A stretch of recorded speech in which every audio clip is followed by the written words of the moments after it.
5. There is increasing cynicism, it seems to me, about whether Labour are going to be able to pull off this kind of purist government of high standards. That's certainly one thing I've noticed. 4. Gradually, Gordon Brown took control of the economy and started spending like a drunken sailor. 3. The reality is the NHS is utterly useless, and it will take at least 20 years for us to get a proper European universal healthcare system. 2. We are seeing lots of government spending. There is going to be more taxation. Is this back to the 70s? 1. We have liftoff. Welcome to Planet Normal, the Telegraph podcast with Alison Pearson and me, Liam Halligan. It's great to be back, dear listeners, after our summer break. But it turns out co-pilot Pearson's return to the shores of Planet Normal has been further delayed. She and her Turkish cat are still circling over Heathrow. But Alison will be back next week, her summer suntan more golden than ever.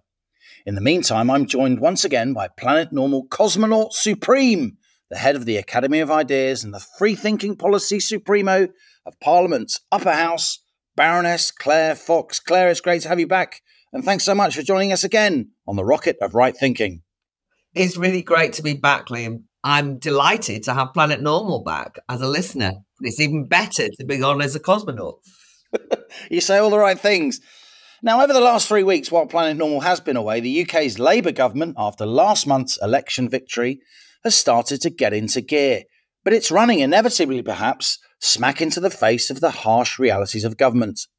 The Conservatives, licking their electoral wounds, have meanwhile decided it will take until early November to select their new leader. For now, few are following the race to succeed Rishi Sunak, with former Foreign Secretary James Cleverly and former Business Secretary Kemi Badenoch, among others, trying to woo the much-diminished tribe of Tory MPs to their cause. Seemingly obscure for now, the question of who is the next leader of the opposition is of huge importance as the party begins the long climb back to power. Or could it be not so long? Now, let's be frank, Claire, the only reason co-pilot Pearson allows you anywhere near the coveted Planet Normal cockpit is because, like her, you're Welsh. And the Welsh government's decided that buildings, including churches, can be racist. Perhaps you can explain. But before all that, let's consider the summer riots that spread across Britain just as Planet Normal's summer break began. The killings on the 29th of July of 6-year-old Bebe King, Elsie Scott Stancombe, who was 7, and 9-year-old Alice da Silva Aguirre, killed in a knife attack at a Taylor Swift-themed dance and yoga event in Southport, led to serious public disorder across Britain after it was reported wrongly that the alleged murderer was an illegal immigrant. We saw serious disturbances, Claire, in London, Manchester, Aldershot, Hartlepool, in Liverpool, Blackpool, Hull, Stoke-on-Trent, Leeds, Bristol, Nottingham, as well as Belfast and Glasgow and elsewhere. Online lies and misinformation clearly inflamed the situation, with social media and messaging apps seeming to play a significant role in cranking up the violence. What did you make of these riots, Claire? And what do you think government needs to learn from them?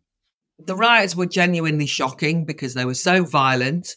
We saw on the streets examples of racism that we haven't seen before, in as much as there were people who were targeting, for example, hotels just because they had migrants in them, and they weren't targeting them to have a protest. They're trying to burn them or invading them and so on. There was some horrible scenes of complete chaos and bedlam. That's one thing. However, what's been revealing about the government has been the response to it. And I think that it's actually not good for any of us who are concerned about fairness or free speech to have found that the Keir Starmer government are particularly tone deaf on what underlay the riots, what had kind of really sparked them. Because the immediate issues were indeed the events of Southport, the misinformation surrounding it, and those kind of issues. But it became fairly apparent that there was a general feeling of discontent that spurred on people to take to the streets, or certainly even to understand why the riots occurred. And yet the government seemed to want to close that down and have made a really serious error, I think, of, in a blanket way, suggesting that everybody who was involved in the riots or anyone who expressed on social media any sympathy or support or could understand what was going on, that they are far-right racists. And Keir Starmer has become the absolute prosecutor rather than the leader of a country, because his way of dealing with this is to have implemented a really quite draconian response, not in terms of locking up people who obviously were involved in violence. That's understandable. I mean, it's good that the CPS and that the police would do that. But with this messaging that has also threatened everyone. So they had these public information stuff ironically put out on X and on social media saying, think before you post, and so on and so forth. Very threatening. And when he says you, it's like applying to everyone in the country, not just those very small minority who were violent. And also by locking up a lot of people for posting memes, maybe unpleasant, maybe racist memes, but really this is now seen as a serious attack on free speech, on liberty, and an attempt by the government to, on the back of the riots, to bring upon themselves a huge amount more power in terms of policing what we say, how we say it, and who they label as beyond the pale. It really was quite shocking, wasn't it, Claire? You and I have been knocking around politics and so on for quite a long time.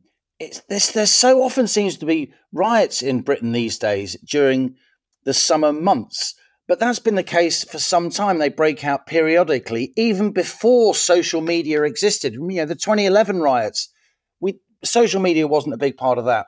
You're a free speech advocate.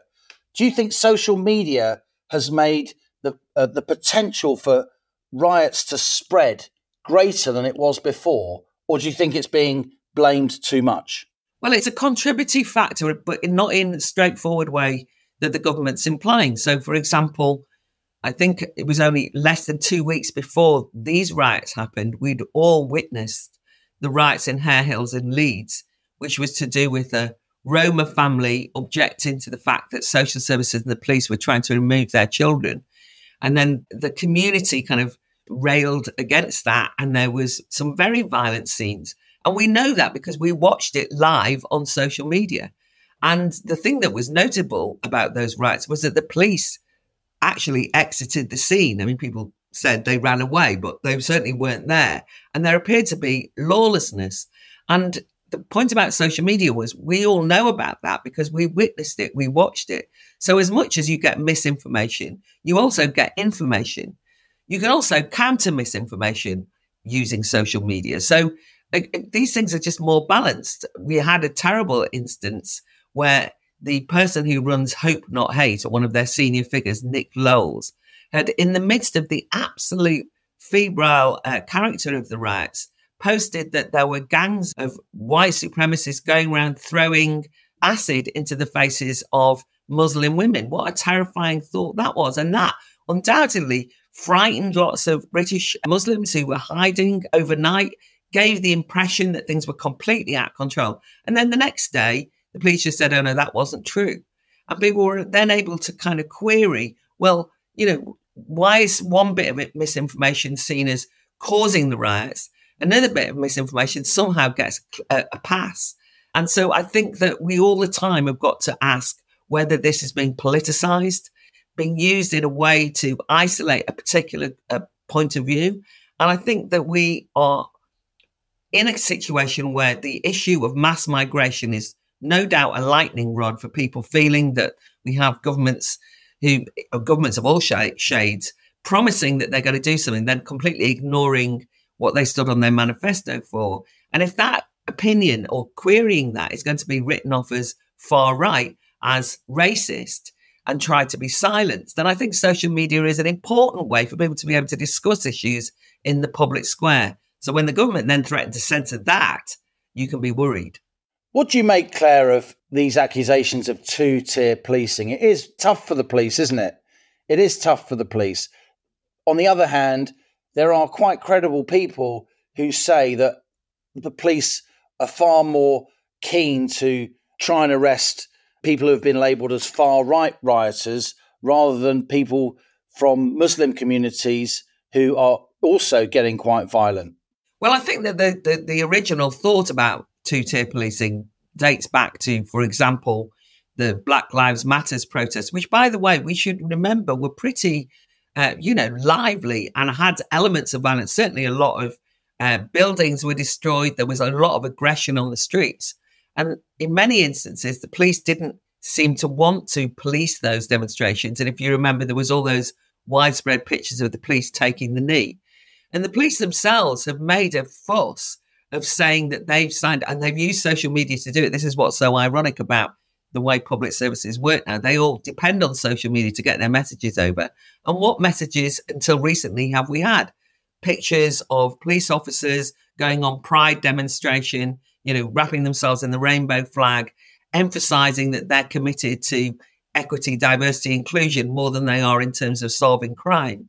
And at the same time, declarations from police forces that they're so overstretched that they won't be able to pursue people for what they call minor shoplifting or minor crime. But this is where people are burgled, or they might have some incident of antisocial behaviour on the streets. The police say, we're too busy doing that. So then when they appear to then suddenly remember what it means to be a police force during these particular riots, we can both be glad that they're doing that, but we can also remember that that's how the two-tier image has emerged, that they're soft in certain directions and then hardline in others. But I think that in many instances, these are often, again, due to political pressures on the police. And I don't want to underestimate what it means to be a frontline police officer. Obviously, you have to run into the face of danger in many instances. And when the original stabbing occurred with those little girls, actually, it was, police officers had to go in and confront the person who had done the stabbings. That must have been very frightening, and they did it. They're there to protect us.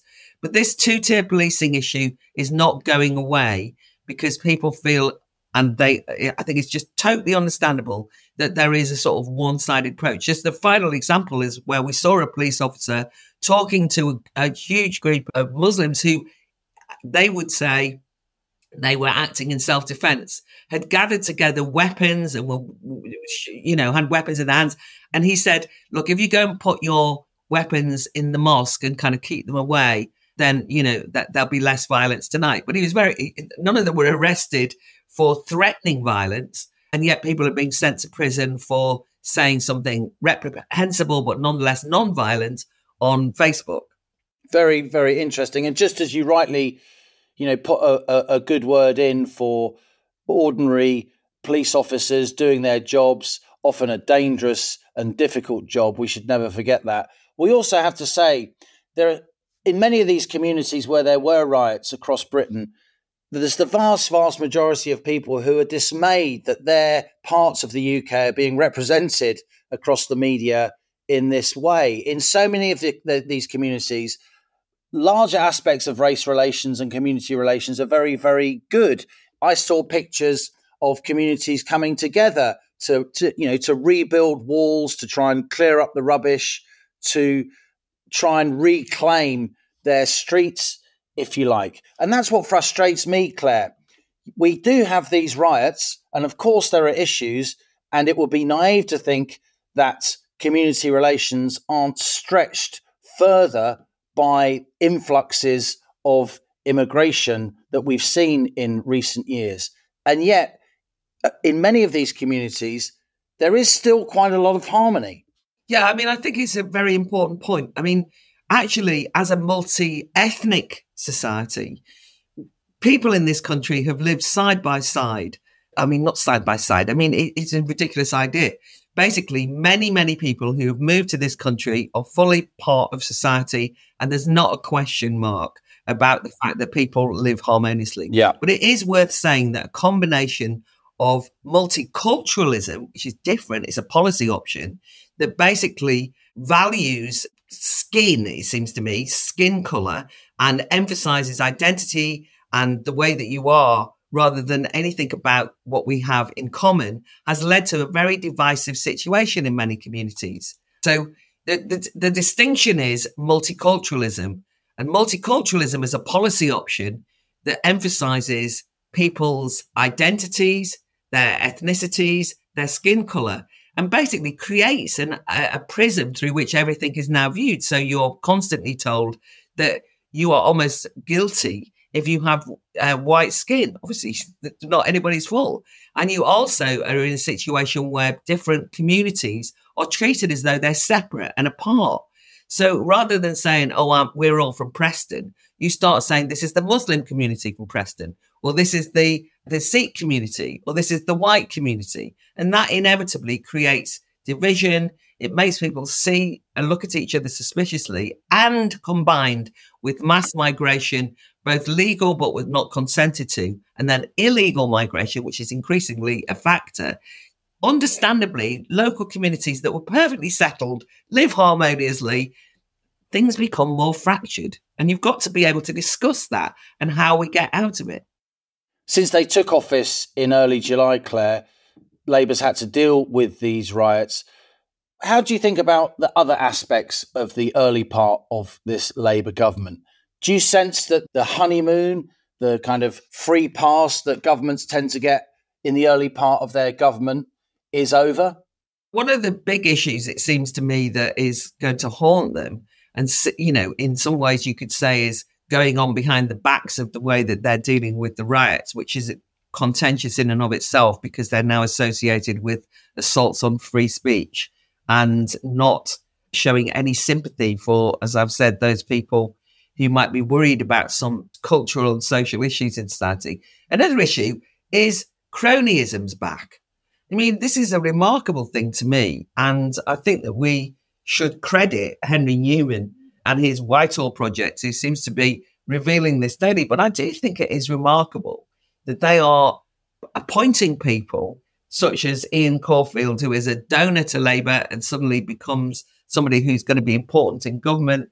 The latest one is Jess Sargent, who was, part of a Labour think tank, Labour Together. She's been brought in to the Standards Commission, into the Standards Committee that's going to assess whether things are ethical. And there's a lot of controversy over that. So I think that they've got to really watch themselves, because you can see people just thinking, well, you said that you were the people of integrity. You're the ones who went on about one rule for them and so on, but you're actually just doing things behind the back in relation to politicising the civil service that you'd have gone mad about the Tories for. And I think people are noticing that. And therefore, there is increasing cynicism, it seems to me, about whether Labour are going to be able to pull off this kind of purist government of high standards. That's certainly one thing I've noticed.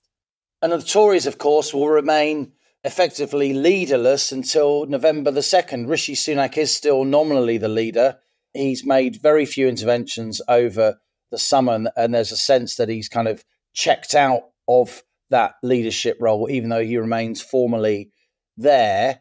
What do you think of the Tory leadership contest? Do you have a preference, Claire, for the person who you think would best take on Labour in what could be, a 10-year period of Labour in office? I mean, it is shocking, isn't it, that I forgot there was a Tory leadership contest until recently. I mean, I keep forgetting. They are absolutely nowhere to be seen. And when I mentioned Henry Newman, somebody said he's the real leader of the opposition because he's more systematically going through things. And we should just say Henry Newman is a young advisor, former advisor to various Conservative ministers, including Michael Gove. But you're right, he has been sort of spearheading this scrutiny rather than opposition frontbenchers spearheading the scrutiny of Labour's early appointments in government. Yeah, I think it is difficult for the candidates because there is no leader. Because as the focus has been the riots, I noted that whenever any of them spoke on it, people were saying this is an opportunistic comment based on your leadership candidacy. Yeah. So I can understand that makes it hard, but it's been frustrating to not have an opposition, essentially. In terms of my favourites, I haven't got a favourite. I've got no skin in the game. I am impressed by Kemi Badenoch, and of course I listened to her interview with you. That enhanced how impressive she was. She, as a minister, was somebody that I really rated. But I've no idea, where every time I look, the figures change in terms of the membership want this person, the MPs want somebody else. Nobody stands out. I suppose that's the thing that's really shocking is there's nobody that you think any of them could do. Almost. But you don't feel as though I haven't got a sense that any one of them would be the ones that would really see down the Labour Party. Kemi, because of her record, has impressed me. But I'm actually rather anxious because a government that's got so much power, even though it hasn't got the popular vote, as in the Labour government, really needs strong opposition.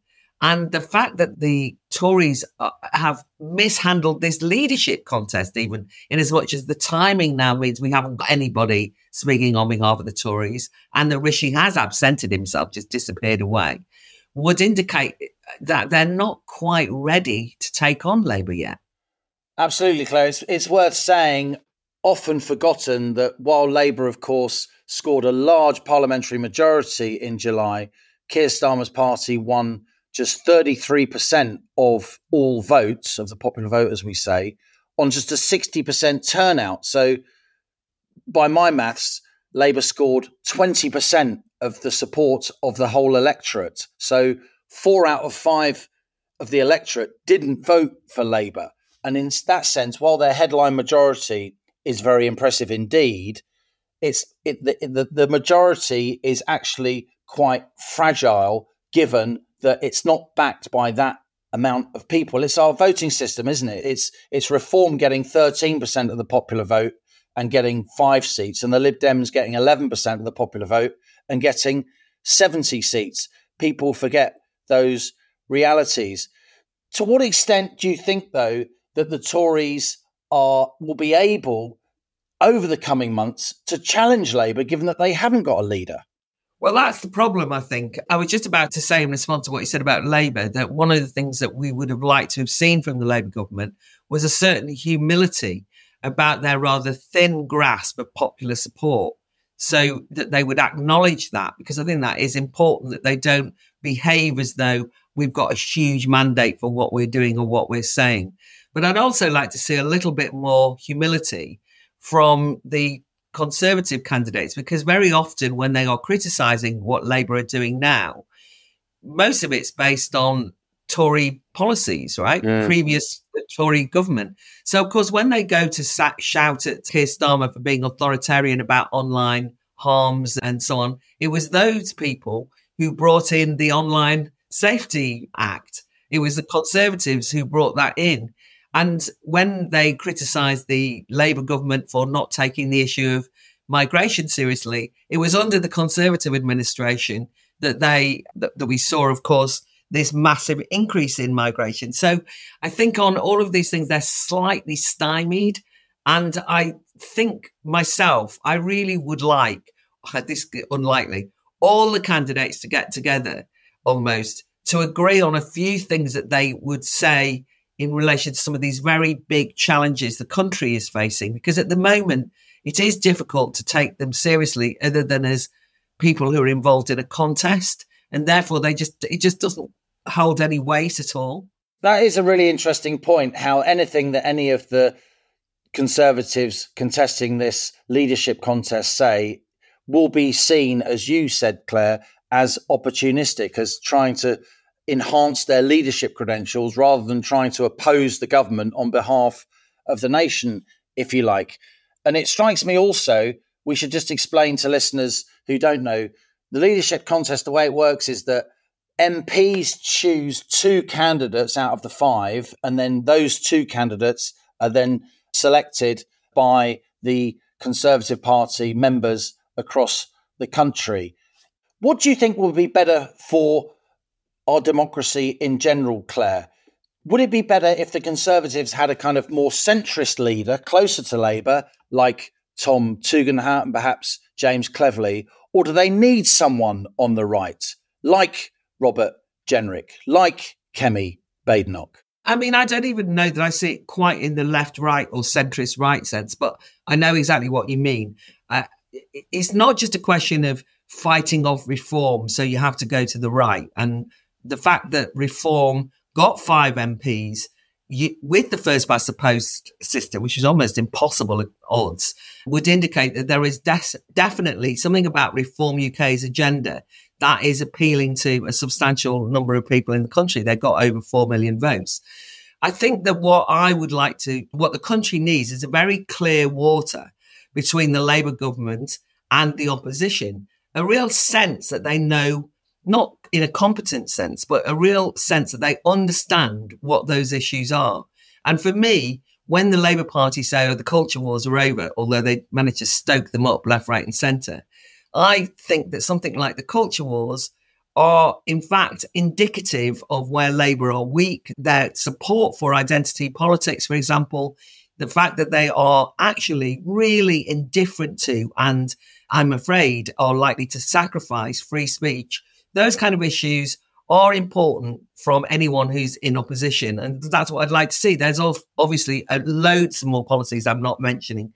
So from that point of view, I think the sort of centrism candidates who seem to spend most of their time in a way in the same space as a technocratic centrist Keir Starmer, I can't see how they are going to be any kind of an opposition. They're just going to reinforce that sense that what we've got now are people who might have different political parties pinned against their names, but actually are speaking the same language, which is far removed from the concerns of the vast majority of people in the country. And talking of identity politics, Claire, finally, how can a church be racist? It's not just church. This is the story that is absolutely extraordinary, close to my heart because I'm from Wales, which is that in their wisdom, Welsh librarians are going through what is being called training to challenge the dominant paradigm of whiteness. Don't even ask, right? And so they've been told that whenever they have meetings or gatherings as librarians or organise any events, they've got to avoid racist buildings. And they've helpfully brought out a guide which grades buildings by a colour coding system where red means that there's a defined personal culpability of something to do with the building because they owned slaves in the past. And then there's kind of like, I think it's orange is uncertain, but some culpability, God knows. But I mean, this has led to the most ludicrous situations where, for example, you've got the Buccaneer Inn in Tenby. You can't go there if you're a librarian because that's Buccaneers and they were apparently pro-slavery. And the whole village of Nelson in Caerphilly is no, can you believe? So never mind the church, a whole village, can you imagine? It's like 4,000 people or something live there, right? And Gwenio in primary school in Anglesey. A primary school in Anglesey is also, because it was owned, apparently, Owen had some links to slavery, that fits into the red zone. Now, I'd just like to remind listeners that 94% of people who live in Wales are white, according to the last census. Yet somehow whiteness is a mark of shame on the one hand, because if you've got something where you have to do critical whiteness studies, then immediately you're made to feel guilty about being white. But also this sort of link somehow of whiteness to past crimes of slavery, of colonialism and so on. And this ridiculous and ludicrous situation of policing where people meet.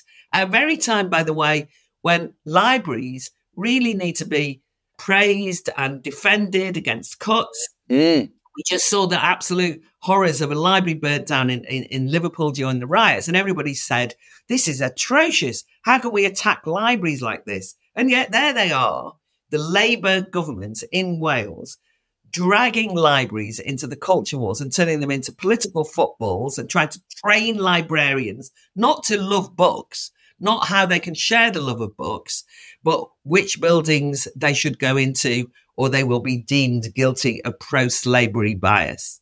It is ironic, as you say, Welsh population is 94% white. I think the UK population as a whole, it's 83%. So Wales is, with huge respect, disproportionately white. And this is the central stage for identity politics, according to the Welsh government. How does this end? I mean, what do you think ordinary Welsh people think of this? That their Welsh government spending time, effort, energy, taxpayers' money with civil servants and bureaucrats coming up with these, frankly, ridiculous schemes. The thing is, it does the very thing which I was just warning against, which is it emphasises that the Welsh government views people through the prism of their skin colour and their ethnicity. And if they are so preoccupied with spending money, public money, on equity, diversity, inclusion schemes that are as daft and as this, that their priorities are completely all wrong. It just, that gap between those who govern and those who are governed gets even greater. And I actually think it's a racialized agenda that is a form of racism. And the thing is, I don't want to have mentioned that this many people in Wales are white or this many people are non-white, because in a way, I want people to be judged by their character and not their skin colour. Indeed. But they force us into these mad positions. And it's worth noting that the new minister in charge of the DCMS, the Department of Culture, Media and Sport, who is in charge of libraries, Lisa Nandy, made this rather sort of sarcastic and snidey comment about, the days of culture wars are over. It was almost as though that was a confected thing brought about by these ridiculous culture warriors at the heart of the Tory party. But these are policies coming out of a Labour administration, and they are culture wars policies. And they are very dangerous because they actually emphasize completely the wrong priorities for any administration and stir up trouble.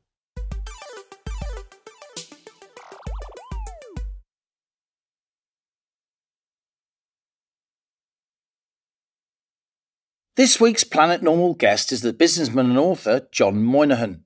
Starting his career as a consultant, Moynihan founded his own consulting business, building it up into what became PA Consulting, a major international firm, which as CEO and then chairman, Moynihan shifted to an employee-owned business. He's also established an enviable track record of investing in and helping to manage a string of successful startup companies. An entrepreneur to his fingertips, Jon Moynihan's long argued about the impact of high regulation and high taxation on wealth creation and overall economic growth, and the negative impact of low growth on living standards across the country. And now he's written a book on just that subject, Return to Growth, How to Fix the Economy, to be published on the 10th of September. Here's my chat with Jon Moynihan. In 1997, when Labour came in, Tony Blair, in the years that followed that, the UK economy generally grew by 2, 3, sometimes even 4% a year. Since the global financial crisis, though, in 2008, the UK economy struggled to grow by 1 or even 2%. So, of course, that makes life more difficult across the UK and beyond. Why do you think it is that we're kind of locked in a slow growth world and have been since that global financial crisis? The fascinating thing about the early years of Tony Blair, or the Tony Gordon Brown puppet show, was that they promised for the first 3 years of their premiership to keep to the Tory spending plans. It was quite famous. They said, we'll spend exactly what the Conservatives have said they'll spend for the first 3 years of the new Labour government from 1997 to 2000. At that point, the government expenditure was around 1/3, maybe a little less, of the total GNP. Whatever you like to say about John Major, Ken Clarke and co., they had produced an economy in 1997 that was the best performing in Europe. It was a golden inheritance, wasn't it, for Blair and Brown, even though the Tories were massively unpopular. A golden inheritance, of course, which is different to Keir Starmer's, but we'll get on to that. The global financial crisis seemed to change so many things. It did. But so what happened in those first 3 years, that amazingly, we actually started turning a surplus by sticking basically to a conservatively conceived economy. We actually ended up spending less than we were getting in revenues for the country. And we were paying debt down, and the economy was growing like gangbusters, and it was wonderful. What went wrong then would be not, in my view, so much the great financial crisis, which was a complete disaster, but the fact that gradually Gordon Brown took control of the economy and started spending like a drunken sailor, both to get re-elected in 2001 and then to get re-elected again 4 years after that. And bit by bit, a massive spending spree, a lot of it sort of completely wasted money, flooded the economy with money, shoved the level of expenditure more and more. So by the time we came to the great financial crisis, there was not a lot of money in the bank. We were running deficits, quite considerable ones. Government expenditure had shot up. And then the cherry on the cake of the economic collapse, we got the great financial crisis. And as Cameron and Osborne rightly said, you didn't mend the roof when the sun was shining, and now the rain is pouring in. It is astonishing. We've gone from, as you say, government expenditure about a third of GDP or GNP, that is the economy as a whole, to now around 40 or even 45%. It's around 45%. It was around 50% during COVID. Why is that a bad thing, Jon Moynihan? You have to start, Liam, with the concept of why is growth important? Now, amazingly, every single political leader in the UK and elsewhere is now saying the most important thing for the economy is to grow it. And you've got the sort of eco-nutters and a few other extremists saying, no, that's not true. We should all go back to eating nuts and berries and wearing homemade Birkenstocks. But apart from that fringe crowd, everybody says, including Rachel Reeves, including Keir Starmer, growth is the most important thing. Well, why is that? What you find is that it drives everything. And think about if your economy is not growing. And by the way, the real growth number you want to look out for is growth per capita, because it's how it impacts your Joe in the street. If you're not growing, say one of your listeners thinks to himself, well, do I want to earn more next year? Do I want to provide more for my family? Am I going to need more as my family grows? Am I going to have to get a higher salary? If they think that, then if we're not growing the economy, then if you get more money in your salary, that means somebody else is getting less, because there's no magic mountain providing extra salaries for everybody. And of course, that's what happens in the public sector. The Labour government has just given huge raises to the whole of the public sector. They haven't done anything for that. They haven't grown their productivity.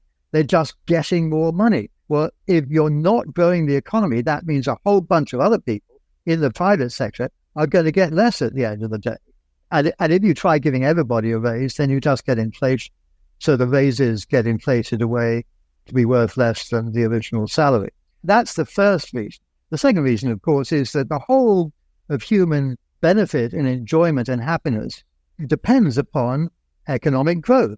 I mean, never mind the rest of the world where people are, many billions in abject poverty. Right here, to get people out of poverty, to get them into a better place, you need growth of new products, new services, new capability. Think of all the great things that we've learned to think of as standard, like a mobile smartphone. And that needs investment. It needs investment, and it needs entrepreneurs who need capital to get their new businesses going. Because don't forget, 6 out of 7 new businesses go bust. But then 1 out of 7 turns into the internet or to Apple or Microsoft or any of the other things that make our lives so much richer and happier these days. So growth is really important. You've summarized brilliantly there why we need growth, because growth impacts ordinary men and women and their families massively. It's the whole context in which their economic life is lived, which of course massively impacts their life in so many other ways. When the economy grows, there's more scope for the economy to improve itself, for investment and so on, which in turn leads to more growth, which leads to a virtuous circle. You've written this fantastic new book, though, about how we should get that growth. In a nutshell, how do we get this growth? How did we get from those glorious days of Conservative/New Labour government to where the economy isn't growing at all now? And the answer is that we backed ourselves into a cul-de-sac. We have, by growing size of government expenditure, made it impossible for the economy to grow in any way as fast as it used to. And in my book, I identify 3 devils which together combine to prevent us from growing. And those are very large government, very high taxes, and excessive regulation. And all 3 are the trio that have stopped us from growing. We spend an awful lot of money that we can't afford, then what we try and do is charge an awful lot of taxes in order to pay for that money. But the trouble is that the more you increase tax rates, the less tax revenue you get from it. The so-called Laffer curve. It's not a hard and fast law by any means, but there's an awful lot of historic evidence and experience to suggest that you're correct. Well, you don't even need to go to historic experience. You have to go to a Liberal Democrat who yesterday absolutely artfully summed up the Laffer effect. They said, oh, we should take VAT off of sunscreen so that we can have less skin cancer, because people will use more sunscreen if you take away VAT from it. Hello? They've just articulated the Laffer effect, that if you lower taxes on something, there'll be more of it. People will use it more. And it's the same with business taxes. If you lower business taxes, there'll be more businesses started up. And so well done, Lib Dems, who love to laugh at the Laffer curve and say it's absolutely dreadful. They've actually articulated it perfectly. Lower taxes and you'll get more of it, which in the end creates further taxes, which gives you the money to pay for your social services, which we haven't got the money for right now. So that's the second thing. But the third thing is regulation, which is just as bad as everything. Regulation comes about because there's a bunch of people who say, we know best. We know better than you how something should be. And every time there's a problem on, the Today Show, which I've sort of... BBC Radio 4's flagship daily news show in the morning. The Today programme, yeah. Every time there's a problem, they come up with a series of points. The first point is something must be done. Something must be done about this. And the second is money must be spent on this. Where does that come from? The government. And the third is there ought to be a law. And let's have a regulation. So more and more regulators coming up. So they've got a minister for loneliness. They've got a regulator for Premiership soccer. New regulators. Every single political party, apart, I think, from reform, offered a whole host of new regulations that they said they would implement if they came in. And what they don't understand is that the more regulation you've got, the more regulators you've got, the more people are spending their time on that in their business instead of getting on providing the goods and services that people need. And eventually you bring the economy to its knees. And this is what is happening. So regulation is just as important as the size of government and the size of taxes. Jon, the mini budget, Liz Truss's mini budget. You were a backer of Liz Truss. You gave her the benefit of your decades of business experience. Isn't it ironic that Liz Truss, who was all about going for growth and derided when she did so, is, what we're hearing from almost every politician now, including the Chancellor, is we must have growth. That was Liz Truss's message, wasn't it? Yes, it was. And in fact, it's interesting how she arouses such hostility still, when in fact everybody, including the Bank of England, is now admitting that it was not her that led to increased interest rates in the bond market, which did hit for a few weeks people's mortgage payments and so forth. The Bank of England itself has admitted that it was own regulation that caused the screw up with the leveraged LDI funds. But it's interesting how frantically everybody tries to point the finger at that mini budget as the cause of that problem, when in fact, academic studies coming out of the Bank of England have shown that it wasn't. Indeed. The Bank of England has said in a little noticed, quietly released report that their internal economists judge that around 2/3 of the market turmoil that was resulted from the mini budget or followed the mini budget was due not to Liz Truss's policies or her presentation of them, but to the Bank of England's own actions. That's a hugely complicated story. You have been almost alone and at the forefront of explaining that. And the Bank of England, in some senses, has now endorsed what you've been saying. They'll deny that, I'm sure, or say that's a misinterpretation. But that's what an awful lot of neutral observers at this point are thinking. In the book, you say every minister is now stuck entirely at the mercy and under the thumb of their civil servants. Really? Yes, you just have to look at the evidence. It didn't really seem to matter that Rishi Sunak weirdly called a premature election that he knew he was going to lose, lost it, and then the Labour Party came in on the government. It didn't really seem to matter in the legislative programme. As you know, I'm in the House of Lords, and so, the various laws come through for voting on and so forth. And they're the same laws. All sorts of laws are coming through, the ban on smoking. It's all the same laws. So it's not as if you deduce that these laws are the function of the government deciding on them.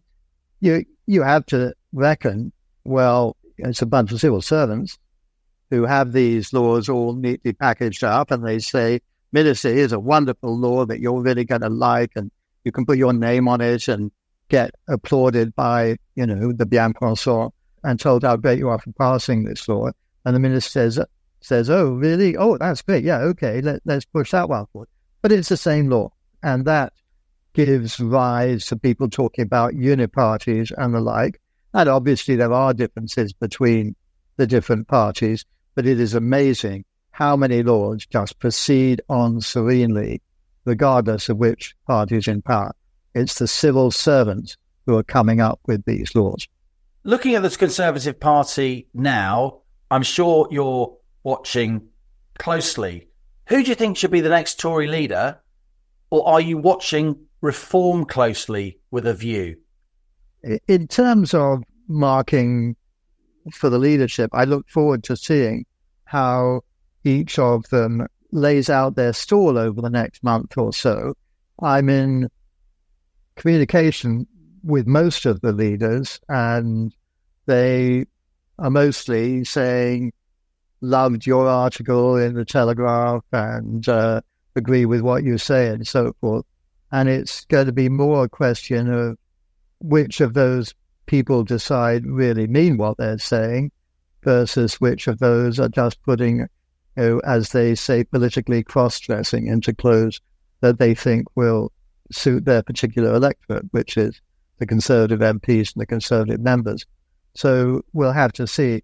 Reform is a bit of a blank slate right now. They say an awful lot of the right things, but they still need to lay out a programme and have a bunch of candidates who really, really show that they understand this, again, rather than just trying to sit to the right of the Conservative Party. It is, of course, a tragedy that you've got these two right-wing parties. It's unlikely that Conservatives will get back to power without some kind of rapprochement with the Reform Party, but I'm not involved in that and can only watch from the sidelines. Hugely interesting. You've written other books, Jon, as I've said. You're a very accomplished journalistic writer, comment writer. I've seen that with my own eyes. And you're going to write another volume of your current book, Return to Growth. That's right. What's it going to say? Well, I've identified the three devils, which we talked about earlier, but there's a sort of economic surround that you have to put around them to make things work. And that's free markets and free trade and sound money. The book, I hope, is going to come out towards the end of the year, and it's going to be why those three things are important. Well, free markets is an obvious thing, but so few people understand that bit by bit, the UK's economy is less and less of a free market, and more the government saying how the market should be. So, the automobile industry is no longer a free market. They've said it's going to have to be electric cars, matey, no more internal combustion engine. Electricity generation, it's all going to have to be renewables, matey. No more, gas-powered generation stations and very little nuclear, well, the two of which is what we need. So bit by bit, the regulatory demand is closing down the free market so that entrepreneurs and inventors are far less able to find new solutions to the problems facing society. Free trade, we've got this wonderful opportunity now we're outside the EU to do deals with the rest of the world, and to give them their due, the three trade ministers of the past, which were Liz Truss, Anne-Marie Trevelyan and Kemi Badenoch, all did a huge amount of work to get a huge amount of trade deals going around the world, which are showing a great deal of benefit, and I'm going to write about that too. And finally, of course, there's a whole sound money issue, which is where we get into the matter of the bond market crisis of 2022 and how to avoid that. And how, because don't forget, 2/3 was the Bank of England regulation. 1/3, it was not Liz Truss, that was the Bank of England rapidly implementing quantitative tightening and going gangbusters on things that were actually in opposition to the Liz Truss mini budget. That, the day before the mini budget, was what created a bunch of the problems. Now, what I talk about is how everybody, whether it's the central bank, the government, the Treasury, the OBR, as we happen to have it right now, they all have to work together like an orchestra playing the same tune.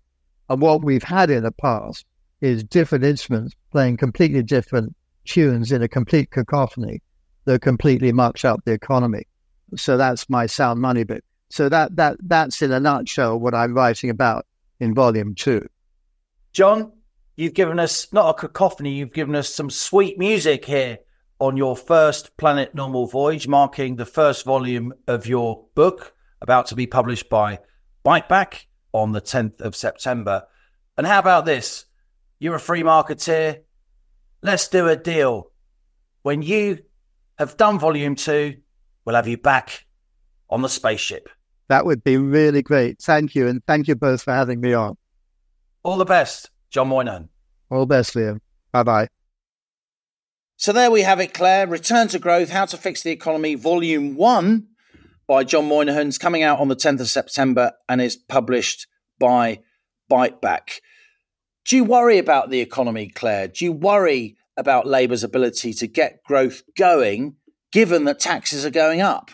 Well, I think it's very interesting that Jon rightly points out in the interview that, and I think you as well do, Liam, that growth used to be unfashionable and everybody used to talk about degrowth. And then there was this sort of caricature of Liz Truss in her brief foray into being the Prime Minister, that she was obsessed with growth.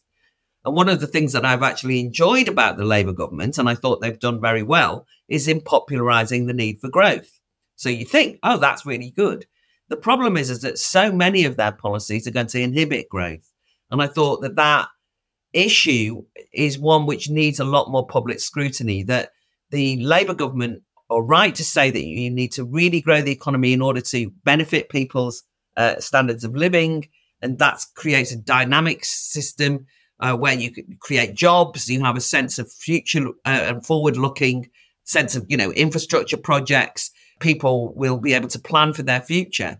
And yet they've brought in, as I think Jon has indicated, it's not just about tax, but it's also so many other of their policies are going to get in the way of growth. So their constant and consistent obsession with net zero, the fact that they have a minister in charge of their environmental policies who would actually be more in the degrowth camp, I think would give me pause for concern. And do you worry about the public finances? You and I are well old enough, sorry to say, we remember the 1976 bailout, don't we? We remember when the UK's public finances became so weak that the government had to be propped up from outside. We are seeing lots of government spending. There is going to be more taxation. Is this back to the 70s? It's certainly not reassuring. And it's funny because Rachel Reeves, the way that she has dealt with this fiscal responsibility point is to say, I've handed over all of the power to the OBR. Yeah. And of course, that's actually a little bit like what Gordon Brown did, where he actually outsourced responsibility to the Bank of England.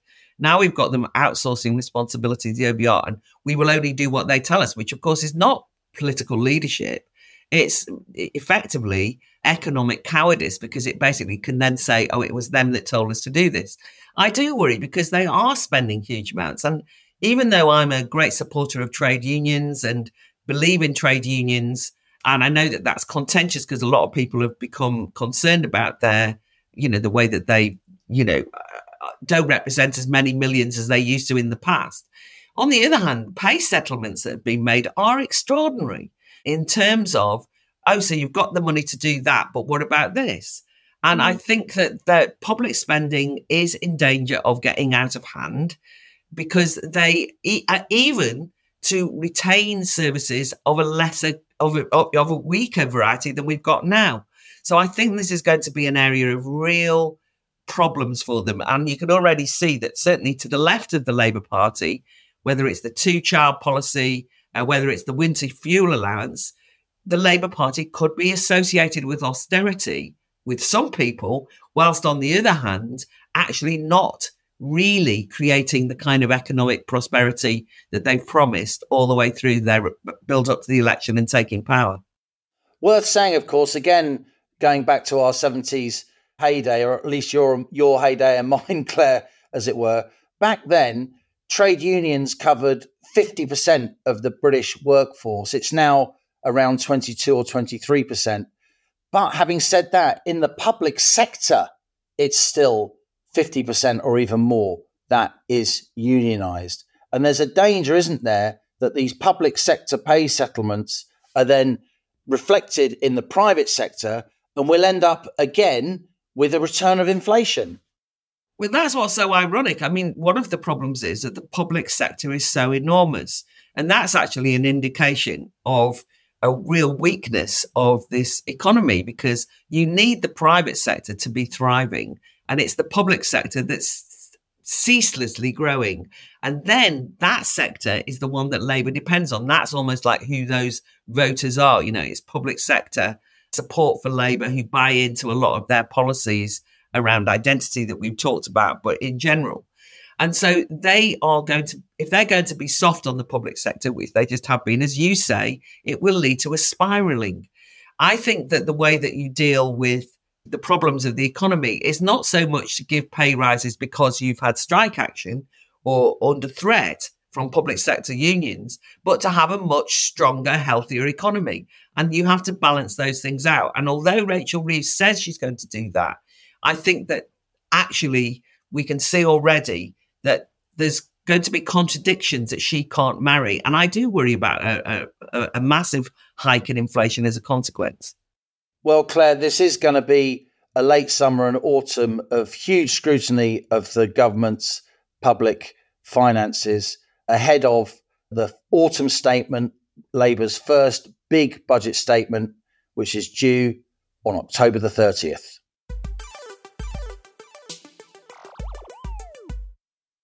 Now on to our listener emails. Your messages sent to planetnormal@telegraph.co.uk. Please keep them coming. We love to read your thoughts and we learn so much from you, the citizens of Planet Normal. This is from Jeremy in response to Alison's column about her experiences in the NHS, which she wrote earlier this summer. And we'll put a link to that article in the show notes to this episode. So Jeremy says, I've worked in the NHS as a doctor for 35 years, 22 as a consultant. And it is a system that just doesn't work. But now it's just awful. European colleagues used to laugh and poke fun about the NHS, me being a British cancer specialist. Jeremy, they'd say you won't be getting this cancer drug for a few years, huh? But many years now, those foreign colleagues don't laugh. They simply do not believe how bad UK healthcare is. And they say people with critical coronary artery diseases have to wait a year for surgery. And such a surgery should happen within hours or a day at worst. I would be a fool not to wish Labour Health Secretary Wes Streeting success, but the reality is the NHS is utterly useless and it will take at least 20 years for us to get a proper European universal healthcare system. He hasn't a hope. Alison has my utter sympathy. Best wishes, Jeremy. That's a really powerful email coming from somebody who's obviously devoted a lot of their career to the NHS. It may be that Wes Streeting, Labour's Health Secretary, can finally get a debate going about how we reform the NHS, because so often it's been impossible to talk about reforming the NHS, hasn't it? Because you're accused of wanting to dismantle it and sacrificing the free at the point of use principle on which it's based. It will be interesting to see how Streeting, who I think showing a lot of courage, I must say, over recent years. I think he's a very impressive young politician. For me, he's one of the most impressive people on the Labour front bench by a long way. It'll be interesting to see how his fellow party members and the trade unions respond to his demands for NHS reform. This is from Melvin. The 20-odd billion black hole that Rachel Reeves has found in the attic has been debunked by Jeremy Hunt, says Melvin, with her and a number of other Labour's MPs then doubling down. Is there anyone on this particular planet that would give me an honest, educated answer to this basic question? It would, of course, be Liam. Who's telling the truth, co-pilot? Well, Melvin will be discussing that in future Planet Normal episodes, so you're going to have to join us. The black hole, says Melvin, will define Labour's economic policy going forward. So I believe whoever has lied should be called out and made to apologise publicly, perhaps even in Parliament. It's probably never going to happen, I know. But if that's the case, what does it say about the contempt all parties have for the British public? I love the podcast for its content and humour. Regards, Melvin. This, of course, Claire, is Rachel Reeves saying repeatedly in office, we came into office and the public finances were much worse than we thought. So all the pledges that we made before the election that we wouldn't raise taxes, we do now have to raise taxes, and it's the Tories' fault because they left this black hole. I have to say, anyone with a modem and a laptop and a sense of curiosity can learn pretty much everything they need to know about the public finances. This idea that you have to wait till you come into government and then look at the books, it's total sophistry. When I was talking earlier about the issue of cronyism, one thing that's absolutely clear is that the Labour Party have just got excuse upon excuse, U-turn upon U-turn ready, and people start to doubt that they can believe them. And it's so ironic because the Labour Party said, the Tories are all liars, blah, blah, blah. We are not like that. But I think this Rachel Reeves black hole incident is an indication of why more and more people say, I don't trust anything she says. So, Liam, listeners have clearly been missing Planet Normal because this is from Martin. He says, please come back. Well, actually, they're back. Your voices of sense and sweet reason are desperately missed. None of what has happened in the last few weeks would have happened if the Dream Team had been on duty. This is from Marcus in response to the special summer episode featuring Planet Normal's exclusive interview with Tory leadership candidate Kemi Badenoch. Dear co-pilots, thank you for the brilliant interview with Kemi Badenoch. Gosh, if only she was in power with enough MPs to back her. It's clear that she's given thought to the pressing topics of our country that our country is going through and offers up sensible solutions. However, she seems only marginally clearer than Priti Patel's stance on immigration. I also wonder if she's given thought to the state's intrusiveness on how farmers manage the land and watercourses they own. Do take good care of yourself, Marcus. And finally, Claire, this is a tongue-in-cheek email from Phil. Dear Alison and Liam, the government's offered an amnesty compensation scheme for those who own zombie knives. Hand them in, no questions asked, and you get the going price for each item. This is a cracking opportunity, says Phil, for pensioners who own zombie knives to hand them in to raise a bit of cash to offset the loss of their winter fuel allowance. Plans are being drawn up by our Labour overlords to punish those who spread misinformation. As you know, misinformation is a new human phenomenon which only began a few weeks ago and is practised purely by those whom Labour disagrees with. It's never practised by politicians.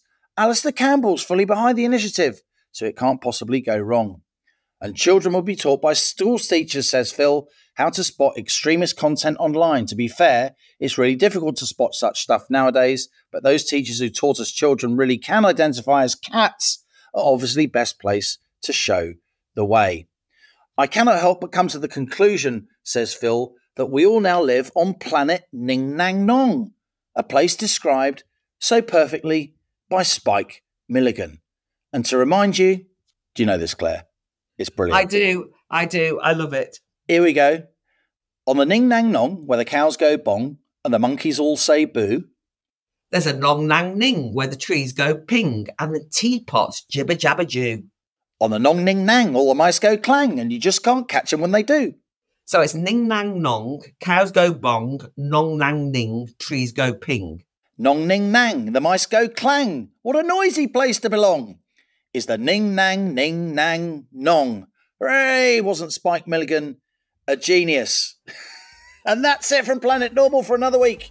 As we leave our sanctuary of sweet reason, our flying refuge of reason views, email of the week, it's got to be Phil, not least because he's a Spike Milligan fan. Phil, email us at planetnormaltelegraph.co.uk, put mug winner in your subject heading to the email and give us your postal address, and we will send a Planet Normal mug to you. And of course, don't forget, if you enjoy Planet Normal, please leave a rating and a review on Spotify, the podcast app, or wherever you listen to this podcast. It really helps others find us, and for the Planet Normal family can grow and grow and grow. And as we speed away from our beloved Planet Normal, the madness of planet Earth comes back into view. Thanks as ever to our producers, Isabel Bajard, Cass Ho, Louisa Wells, and thanks, of course, to the brilliant Claire Fox as ever. Stay safe and in touch with us and with each other until next week. It's goodbye from me. And it's goodbye from him.